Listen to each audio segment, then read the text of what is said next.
I think we'll make a start. I can see that lots of people have joined and it's a busy session and a busy day for everybody on the screen today. Good afternoon and welcome to this event, which is live from the IceHub in Glasgow. My name is Sally Berkery and I'm the Managing Director of CEW UK. Thank you to Stuart and Joe and the team at Beauty Kitchen, our hosts for the event, for inviting us to be part of this special day focusing on sustainable beauty in the context of the circular economy. And thank you also to Oriele for all of her hard work in putting this together today. The annual CEW Beauty Awards have taken place for the past 17 years, and today I'm really thrilled to welcome two of our 2021 award winners. Oriele Frank, who is CEW board member and co-founder and Chief Product and Sustainability Officer of Elemis, and Joe Chidley, co-founder of Return, Refill and Repeat and of Beauty Kitchen, who were also winners of our Responsible Beauty Award this year. Over the next half an hour or so, Oriele and Joe will be discussing their two very different journeys to sustainability with Jessi Baker MBE, who is the award-winning founder of digital platform Provenance, which enables producers, manufacturers and retailers from across multiple sectors to track the journey of people, places and the ingredients behind their products. Jessi has kindly shared the vast Provenance framework, which will be shared with our network, and which is an open source rulebook which brands can use to identify credible shopper-facing impact claims that they can make today and create a roadmap for future messaging. This has been developed further specifically for the beauty industry and will form the subject of the Sustainable Beauty Coalition's event this afternoon at 4, so I won't go into that any further. I'm committed to using the CEW platform to discuss case studies and best practice, such as those you'll hear today, and to sharing information from across the sector in order that we can all help to make as many businesses as possible along this whole supply chain to make positive change to their own businesses. Without further ado, handing over to you, Jessi, and thank you all for joining us today. Sally, hi everyone. Thanks so much for joining us. We are live from COP. And I am joined by two beauty rock stars that I can't wait to pick the brains on their sustainability journeys. I have Oriele Frank here from Elemis and Joe Chidley from Beauty Kitchen. And so we're going to be digging in today to look specifically at what can beauty brands do to make a difference. And even more specifically, we're going to look at net zero, the term that's flying around everywhere. What does it mean? And what can brands really do in order to achieve it? So let's kick off. I'm Jessi Baker, founder and CEO at Provenance. Love to hear from you guys. Give us a bit of your personal background. I'm Oriele Frank. I'm now the Chief Sustainability Officer, new position in the last year as part of Group Lots of Town.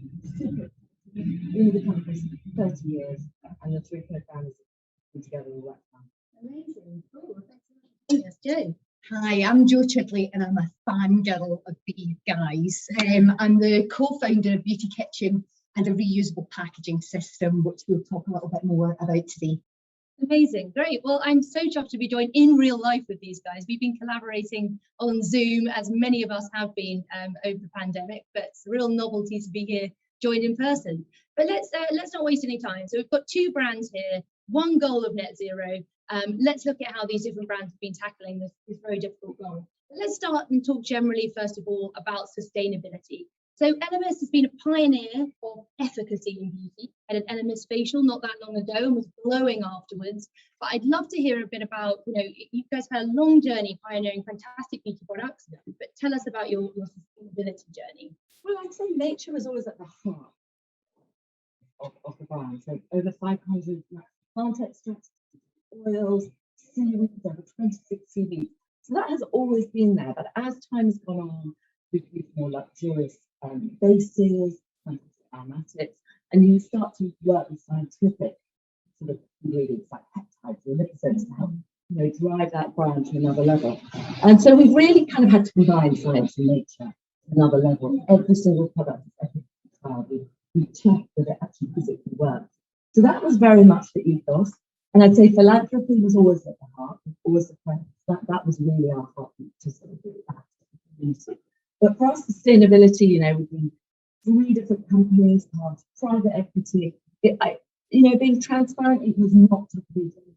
But now, as part of Group Lots of Town, it is way up there at the agenda. So it's been a massive pivot change for us. And for me personally, it's a dream come true to be able to really champion this brand to the next level.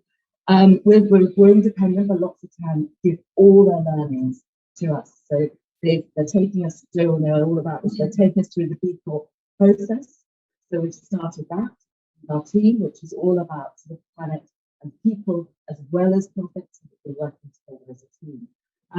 We're working on 3 people, biodiversity, climate, and people. That's how we're structuring it. And each of those areas is broken down across the company. We put forward targets, has to be measured targets, science-based targets. So for the first time ever, we did our report. We went to us. Yeah, that was such an eye-opener. Honestly, Jessi, we had no idea that the biggest part of our carbon emission use was the customer using our products with hot water. Oh, You know, the cleansers. And so now we're looking at cold water cleansing, ideas that we can bring to the table. So that was incredible. We invited all our suppliers to do eco-virus assessment. So that was a new for us. So all about full packaging. We do a whole biodegradability. We're looking at 95% biodegradability for all the formulations. And you'll see we've got a couple of ideas here. You know, here's Christmas. For the first time ever, we got rid of all the platforms inside. You know, we don't need plastic platforms. Beautiful recycled mixed recycling with FSC board. We've moved, we had some amazing tin. We went to tin, which is fully recyclable. We're going to glass packaging. We're going to uncoated board, because coated board you can't recycle.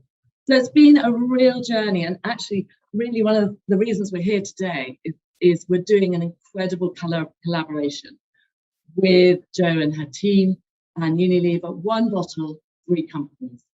How can Beauty Kitchen, Elemis and Unilever use 1 bottle that can be infinitely recycled and reused and washed and used again? And here we have the first, literally hot off the press. I haven't held one before. An apricot toner and a nourishing omega cleansing rich. It's the start. You know, we have to invest time to find new solutions, and that's really where we are. You know, That's brilliant. No, thank you. And I guess just to dig into that a little bit more, because I'm sure there are some brands watching that didn't start, you know, with sustainability and a net zero target at day 1, right? So you have gone through that transition. And of course, I totally get it. Like, you know, beauty's always rooted in natural, beautiful plants, you know, formulas. But I guess it would be good to hear a little bit about, you know, how has the company like embraced sustainability, and is it like good for business, or is this just, you know, a kind of a shift that you guys are doing out of goodness of your heart? no, it's a real shift. I mean, we have the retailers, Ulta, Sephora, Brown Thomas, super proactive, you know, questioning brands, which is fantastic. What's in your formulation? How are you packaging your formulation? It's a real change up. That's been a dramatic change. We're presenting now town halls. We're doing more talks. We're trying to educate. We're trying to collaborate with the industry. You know, CEW and the Sustainable Beauty Coalition. We're all talking together. How can we change? We need to make these changes now. We need to help each other understand. It's super complex. The consumer finds it difficult. We find it difficult. What is it better? Is it better to use glass? Is it better to use aluminium? Is it better to use plastics, recycled plastics, PCR, the plastic tax? It's an enormous commitment now, because SBTI, which are science-based targets, will become the norm. We will have to talk about what scopes we're using, what carbon emissions we are committed to reducing down, and that will be carbon net zero for us. We're aiming for 2030, but actually in-house, we're doing 25. Because we're like, if we don't get a sense of emergency here in the team, you know, then no one's, well, you know, it's so far away. So I agree. Well, you've touched on 2 key themes already there, which is commitment, and we know we can't solve this problem overnight, so the commitment to the long term, but also collaboration. We know the beauty industry can't do this individually, alone, individual brands. There has to be a connection together. I think that brings us nicely on to Jo, because I think, Jo, I mean, huge fan of Beauty Kitchen and what you've kind of sparked in the industry, but I love also your collaborative approach with particularly like the reusable packaging. It's not just for Beauty Kitchen, you spread that out to lots of other brands. So I'd love to hear a bit about your journey. What started the fire in your belly, and yeah, how's it going? Well, that's kind of a bit easier for me, because when we started out with Beauty Kitchen, the plan really was not just to have an indie beauty brand or a disruptor brand, but it was about thoughtful disruption. Because when it comes to the planet, it comes to people, and it comes to either net zero or sustainability, yeah, it's not about competitive advantage. It has to be advantage for everyone and everything involved. When we did Beauty Kitchen, what we wanted to do is we wanted to bring retailers together, brands together, and consumers or citizens, because that's who we are now together. And with Beauty Kitchen, what we did with that was a demonstrator brand. So we are the highest scoring B Corp in Europe, for instance, one of the highest scoring in the world ever. Yeah, we've got the Responsible Beauty Award this year, and we're Cradle to Cradle certified. Now, all of these journeys are not for everybody in our industry. But what we wanted to demonstrate with Beauty Kitchen, because that's my brand, is demonstrate what's possible and show the suite of tools, the different ways of approaching sustainability in your net zero journey, whether that's through formulations, through packaging, through your supply chain, through all of those things or some of those things to get you on the journey. And that's where, you know, collaboration, transparency is really where I get my, people ask me, where do I get my energy from? I get my energy from everyone else that wants to be on this journey. And there's no point in hiding the savings that you have made. Share them so that other people can get involved. And that's really what my driver is. Totally agree. Yeah, you can't be a climate leader without leading by example, right? Like no one knows you're a leader if you don't share what you're actually doing. And totally agree. But let's talk about net zero then, because that's really the key topic of conversation here. So net zero, I like to think of it as kind of like the break-even point of your emissions, right? And there's a few different ways you can get to break even as a company. The main one, and what we hope all companies are focusing their attention on, is reducing their emissions. And then for those that really can't be reduced, you know, you've got to the absolute end of your tether with reduction, then it's about capturing carbon and offsetting the rest. And then that leads you to the sum of net zero. Now, we will fly around some extra terms in this session, which is also talking about the different scopes of carbon. So there's 3 different scopes. Scope 1 is all about the emissions you create. So you're actually, you know, a machine that you own in your factory or whatever that might be. Scope 2 is all about what you consume. So it's the energy you're buying off of the grid. And scope 3 is everything else. And scope 3 is usually 80% of the emissions, because it includes your whole supply chain, and it even includes what happens to your product after it leaves your business. So as Oriele was saying, the kind of people washing their face with it or wherever it might be, or the packaging, where does that go? So scope 3 is a really important one to talk about. You know, the first 2, we can usually do some quite significant work to get to net zero quite quickly, but scope 3 is the key thing to embrace. So let's talk about it, because net zero, certainly not an easy thing for a business to tackle. I'm sure there are lots of businesses on the line that are like, okay, yep, 3 scopes, three no ideas.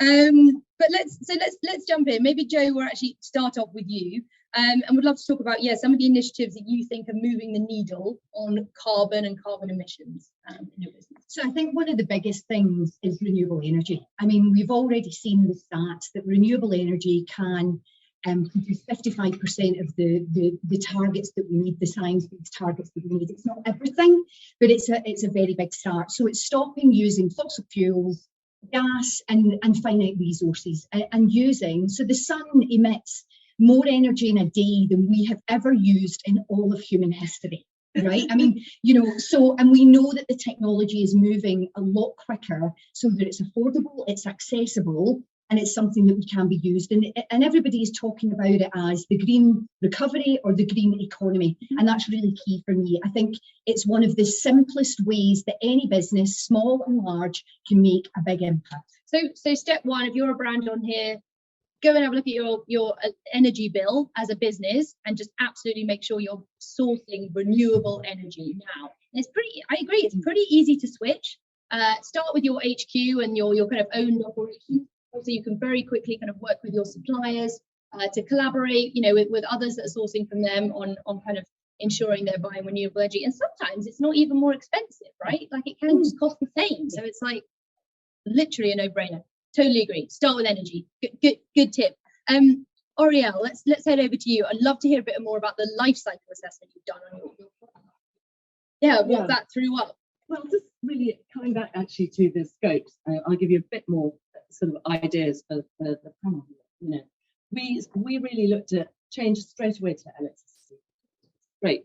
Yeah. You know, biogas, heat pumps is in the new scope for the warehouse. Yeah. Could we have our new electricity systems to reduce down the LED put in to reduce energy? And then the next stage was the product and the usage, and also transportation. And we reduced down the air freight, and we actually worked with double stacking, which is a whole other area I haven't even thought about. You know, instead of sending one pallet, you can put a piece of it's like something over the top, and then you can put another one, and two can go for the price of one. Half the journey. So it's simple things like that. But, you know, we have really questioned, and then it's down to packaging, which also people don't realise is also generating a lot of it. So eco design of formulation and eco design. Sorry. People go here. So yeah, eco design of formulation and eco design of the packaging is absolutely key. That's where we need to be looking at the amount of energy that is in the process to make that. So first things first, you have to look at the scopes. Where can you make the biggest impact and change that? By what you said, which was that you actually found like a big percentage of the impact was, once the product's already been sold with the consumer and using hot water. I mean, so you didn't expect that, I'm assuming, going into your life cycle assessment. Literally what you have to do is every product, if it's being used on the face, is 3 litres of water. If it's being used in the shower, it's 35 litres of water. Hot water. So we've done a panel of 600 people with our therapists. We've invited them to take part in a survey of how they cleanse. Could they turn the tap off, reduce down that 3 litres? Can we actually get the whole nation cold water cleansing? Is there a difference? Are we going to have therapists saying, well, actually, it has to be hot water? That would be the biggest thing. Tomorrow, we could change everyone to cleanse, a bit like wild water swimming. We're all going to go to cold water cleansing. We had no idea of that a year ago. In the shower, obviously, reduce down the amount of time in the shower, the amount of that hot water is the main line of consumer use. That's so fascinating. Yeah, and I think it really makes you realize, hopefully, everyone on this session is not only, from a business, but also as a consumer. So I guess it just really makes, highlights to you just how crucial you are in the overall footprint of pretty much every product in the consumer. Pretty good thing to highlight. Okay, so let's dig in a bit more. You guys are making it sound way too simple, and we know net zero is really, really difficult. So talked about energy, we talked about life cycle assessments, talked about the consumer being an issue at the end of the supply chain. What else? Like, what else are you guys looking at doing? Like, tell me about some of the real challenges, because some people have got this all ahead of them. Yeah. So what you've got to do is it's the bell curve. So you'll be able to get to 80% of those emissions relatively straightforward if you have a project plan and you have renewable energy alongside water stewardship. Now, those 2 elements are 2 of the 5 elements of cradle to cradle design. Now, cradle to cradle design, if you don't know what it is, that's okay. Everybody is a browser search. Go and search it. Everything is open source, and they explain to you 5 different ways to make your products designed in a way for the circular economy. If it's the circular economy at the moment, 8.6% of the whole world is circular. We need over 45% of the world to be circular to reach the targets that we're looking for in 2030, 2040 and 2050. And when you talk about circular design, one of the big things is reuse. So whether it's a reusable water bottle, a reusable coffee cup, or, as Oriele has just said, reusable packaging with Elemis products in it. This is a big change because the CO2 and greenhouse gas emissions are significantly reduced. In fact, when you have a piece of single-use packaging and a reusable Elemis piece of packaging, this bottle only has to be returned for it to have lower emissions than a single-use piece of packaging, which predominantly is plastic. So I think for our industry in particular, we know packaging, so having either naked products, or having reusable packaging will make a big difference in those overall emissions, not just for your scope in net zero, as in scope 1 or scope 2, it would then be your supply chain as well. Totally. Yeah, I mean, everyone and all of you on the line, if you haven't got into Cradle to Cradle and looked at how you can design out waste. I also totally agree. But it has to be the future, right? We can't be filling up our bins, you know, with stuff. We absolutely need to get to a point where literally our bins are totally empty. Well, it makes commercial sense as well. So why would you take resources, pay for those resources in your supply chain, make a beautiful product, sell that product is then used, and the packaging is just either, well, we know the recycling rates should be. So from a commercial perspective, the linear economy is starting to become redundant and obsolete. The circular way of doing things makes commercial sense. And if we talk financials within particular, in any business, commercial sense has to play a part for your business to be successful, alongside, in my heart, planet and. Totally agree. No, I kind of starkly reminded of that coming into COP, right, where it's all the governments that are making all of the big negotiations, and kind of business is here, but it's like, you know, business also has another purpose, right, which is to make money and to give products and services to people. So it's difficult to juggle both of these things. So Oriele, coming over to Elemis, because I'm interested to hear, firstly, did you look at packaging from a carbon point of view, or did that come in before? Yeah. And then tell me a bit about the journey, to get to this kind of collaboration. Yeah, I think it's, you know, lots of time really taught me this, because I was like, this is really confusing. I said, it's a climate crisis. Start with carbon. What's generating the most carbon? And that's what everything that we're looking at that circular economy, we're looking at the carbon, the 5 R's. What is removed? Yeah. First thing, we're going to get rid of spatulas, we're going to get rid of leaflets. We even might get rid of boxes. What can we remove? What can we resize? Yep. So can we make things smaller? I came from the era, the bigger, the better, shelf presence, make it all big, make it all large. No, we need to reduce. The third one, reuse. That's where I was like, don't know much about this. Introduced to Joe. We are looking at this reuse, refill. It's been a journey. It's not simple. It really isn't. But we have to be really showing the initiative that there is an opportunity to do this. The machine is fabulous. Incredible job. It's digital, it's savvy, it's intelligent. It is incredible. I've never seen anything like it. So honestly, it is groundbreaking what this guy's done. It has been incredible. So you've got your reuse, your refill. And actually interesting, the last R at the end is recycle. That's actually the last thing we need to be doing. Because to your point, 10% of all that sorting out on a Wednesday morning, none of it is actually going into the incinerator, into landfill. So actually, one, the recycle rates need to come up. That's a whole other story. Yeah. But two, what can we do to remove, to reduce, to refill, to reuse? Because getting back into that circular economy, it has to be the way forward. Totally agree. And you know, recycling from the bathroom is one of the worst at that as a nation. Like, we've got used to it in the kitchen, it turns out, with tin cans, etc. But come to the bathroom, and I think it's less than 50% of packaging that's recyclable actually makes it over to the recycling. So there's a whole movement that needs to happen there as well. But yeah, let's dig into that a bit more, because I think you two are obviously pioneers in your own right, different types of businesses, but we've got to remember that the reality is, you know, we hear stories every day at Provenance, which is people they're not even at 50% recyclable packaging, and even if it is 50%, you have to smash something off it in order to take, you know, like it's not very easy to actually get to recyclability. Like, tell me a bit about the business choice, and like how can someone, you know, tuned into this, make the business case for their brand to switch to a kind of lower carbon packaging solution? Like, how does that happen? So I think in some areas you can pretty much break even. You know, we're changing to FSC board, pretty much cost neutral. Glass, more expensive. Plastic, the biggest thing for us now is PCR. Getting quality PCR, the price is going up. It's the buyer's market. We're going to see huge increases in costs. Cost of goods of plastics going to go through the roof.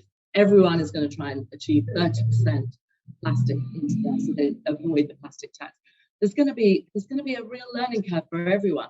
So you can see, for me as well, it's also looking at transportation. Can we get more locally? In the UK, we manufacture in Somerset. Why are we bringing things halfway across the world? You know, let's get it closer. Actually, why isn't some of this being made in the UK? It's madness. So that's a big project we're working on. We literally just started that. Like, what can we actually do? sourced locally. Started doing more sort of Christmas boxes, things like that we can do locally. But it just doesn't make sense that we're shipping this stuff halfway across the world to ship it all the way back. That's just madness. So I think we've all got to really, really look at our own businesses internally and look at how we can, one, be transparent, share some of these learnings, and actually make that change. Because without talking about it, the change won't happen. Well, on that note, so talking about it, I think that's another thing that can help lead to a business case for such fantastic investments as both of these businesses are doing, is how you talk to your customer base.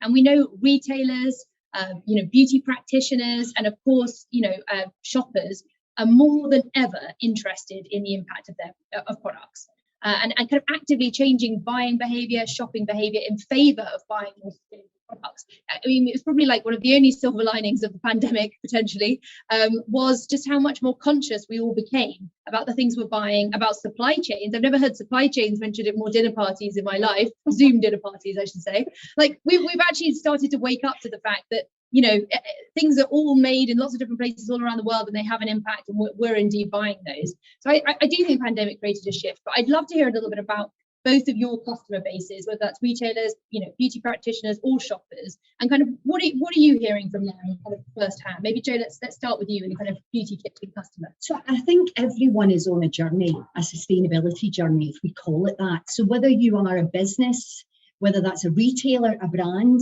or whether you are a customer of the retailer or the brand, everyone is on a net zero journey. And I think, with COP26, what comes out of the next 10 days will be really important to everyone's life.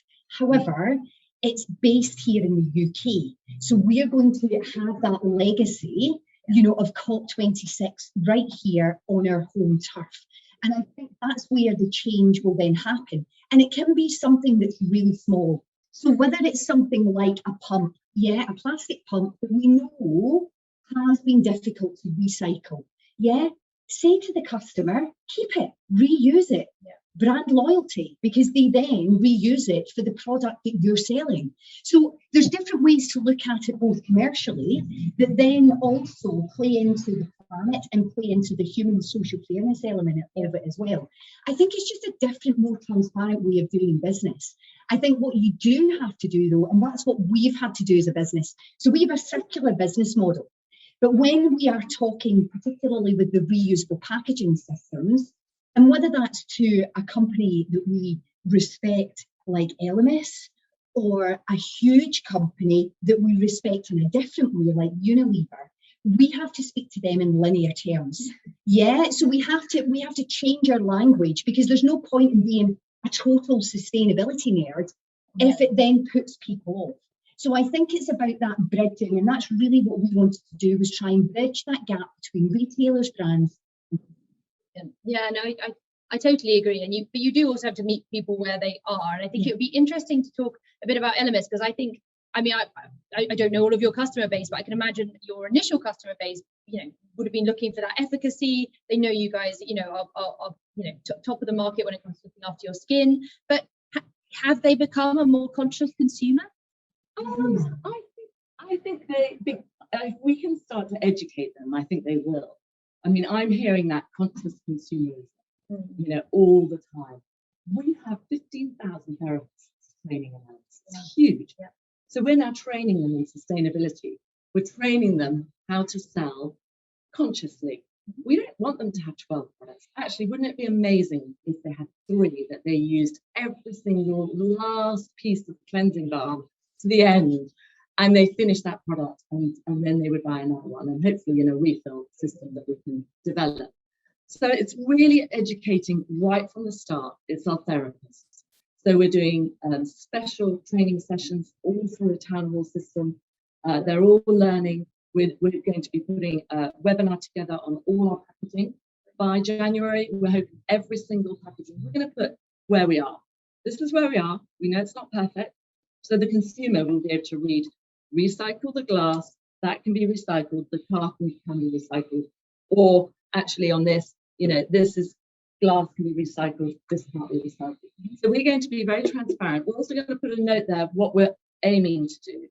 So I think it's up to us to start to take our customer on that journey. I agree with you. I don't think they've necessarily been thinking about that from an Elemis point of view, but I really believe that they're going to absolutely, really see the benefit. We're already seeing great engagement with people saying, we're so glad that you're taking this seriously, that you're working on it. We know we're not perfect, so we go hands up. We're here. We're on a journey. We are on this on a mission. The whole company, which is incredible.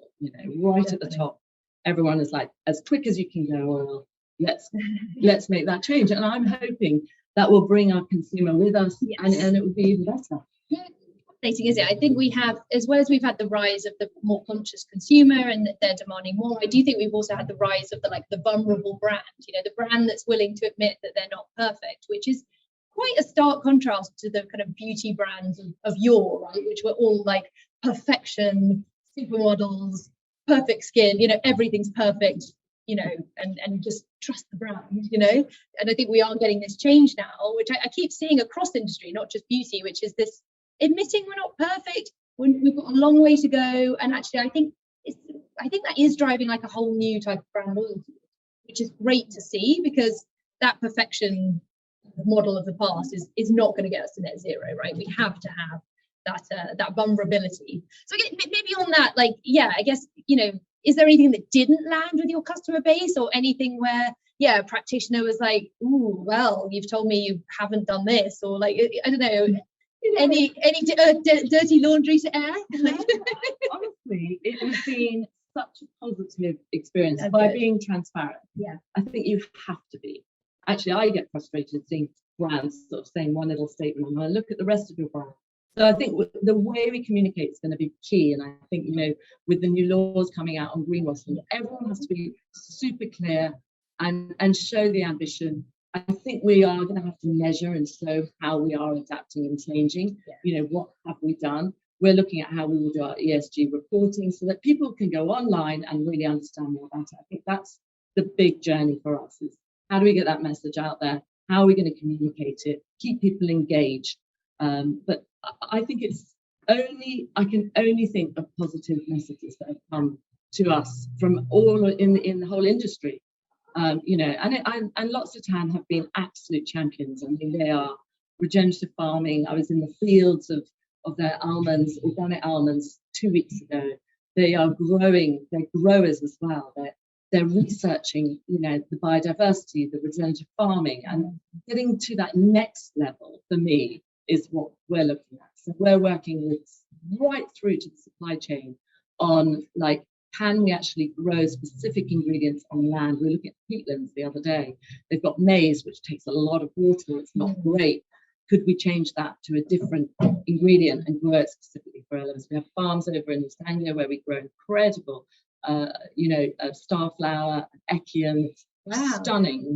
People forget though, don't they, that beauty is really a farmed product, because it doesn't seem like it, does it, when you open the bottle? But literally the team were there in the fields. There were the beehives. Amazing. The bees helped populate it to grow the flowers, and we're doing that all the time. I think sometimes the customer can be a little bit removed from that. That we are actually starting with the soil.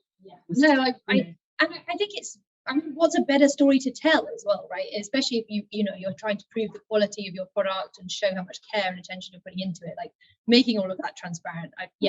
For me, I think there's a whole new customer base that will listen to that more than a beautiful face on a magazine or picture, right? So I think we are going through a big transition. Joe, what about you? Your customer base, I can imagine they're pretty diehard conscious consumers. Is there anything that you guys have got wrong, or a mistake you've made along the way to stop the brands that are coming up behind you from doing the same? I actually don't think the majority of beauty kitchen customers are sustainability nerds, believe it or not. It's more around the efficacy side of things, and probably our biggest mistake really as a young indie brand was driving the sustainability message, because potentially we actually put people off. They don't quite understand it, and sometimes you can be ahead of the curve by too much, and what happens is you then lose people. And communication, what I'm hearing here today, and this is what drives me, is is keeping those communication channels open. It doesn't matter where you are on your journey or what it is that you're looking for. And the way that I kind of describe it is sustainability through stealth. And sometimes you have to do that with lots of things, because, you know, you just might be too far down the rabbit hole, you know, and you're not taking people with you. And that's never what we want to do. You know, as a brand and as a business, we are always about inclusivity. It's never about exclusivity. It's never been what we want to do. And I think if we look, when you were describing, you know, brands before, it's almost a bit like certifications before. So if we look at certifications in the 90s, that was all about good products. Yep. If you look about certifications now, it's about good business, which incorporates good products. Yep. And I think that's the same for brands as well. It's, you know, before it went through this evolution and went really derma and scientific, like it's dark magic, and only us, you know, the formulators or brands can create these things for you guys.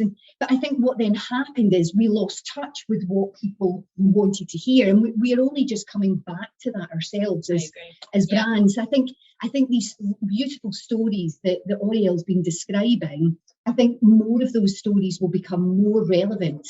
And I also think the transparency of this is where we are. We're not perfect, because we're not perfect people either. And I think, you know, we might be looking for the perfect skin, but generally it's about some particular area, and you need to take the customer on the journey. I totally agree. And it really is a journey. And I think that's so vital. I think just last few minutes now before we wrap up, just wanted to talk a little bit about the industry. So obviously you two fantastic brands here doing so much, but this isn't just about two businesses, right? We absolutely have to bring the whole industry along with us, and particularly talking about that net zero goal. Like what do you guys think we can be doing in terms of bringing the whole beauty industry to net zero? What's the big ask for the industry? Wow. I think, you know, for us, there is at the moment a big industry decision now to see if we can actually all agree on a recycling methodology. So that's something that Oriele are going through, and they're asking us to all get involved. And we all agree to what is respectful, how do we grade a product? So I think that'll be interesting to see how the industry pulls together. We're part of the Sustainability Beauty Coalition. I mean, for me, that was incredible to be working with all these other brands and just sharing our knowledge. So I think it's going to be just get together and talk and help each other, because especially even the smaller brands, you know, what's net zero mean? Everything changed last week. You know, it's now 90% reduction by 2030.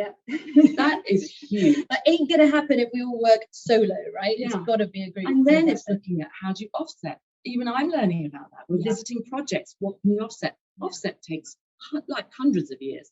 So you're actually planning for the future. You might, over the next 50 years, offset, I don't know, 18,000 tons of carbon.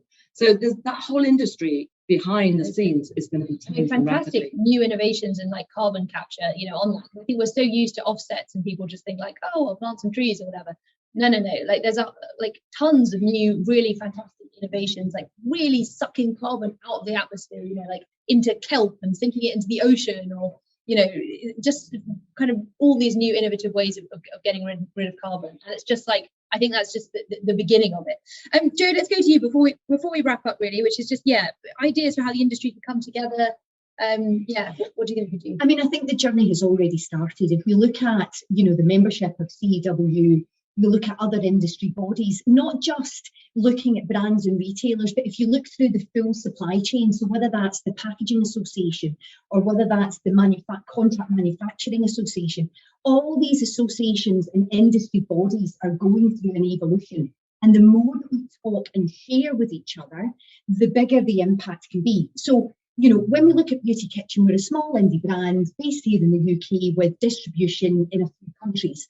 We knew by having a reusable packaging system for our brand, only our brand, was never going to give the impact. And that's why we wanted to partner with one of the largest, you know, personal care companies in the world, because that impact, and it's about that impact. You have to think about what impact can you do. One of the biggest impacts that you can do is be brave, be bold, and collaborate. Oh, love that. What a great note to end on. So I'm going to wrap us up now. I just want to say thank you so much to Oriele and Joe for joining me today and all the fantastic work they're doing in their brands. We have had some questions coming in on the chat, and I'm sorry we haven't been able to get to those today. We will go through the chat and try and kind of put something out there, but also if you've got further questions, do drop them over to CEW on hello@cew.co.uk. So thank you so much to the CEW community and Sally and team for hosting today, and thanks again Oriele and Joe, really fantastic to have you. Thanks everyone for joining. That's us. See you soon. Bye bye.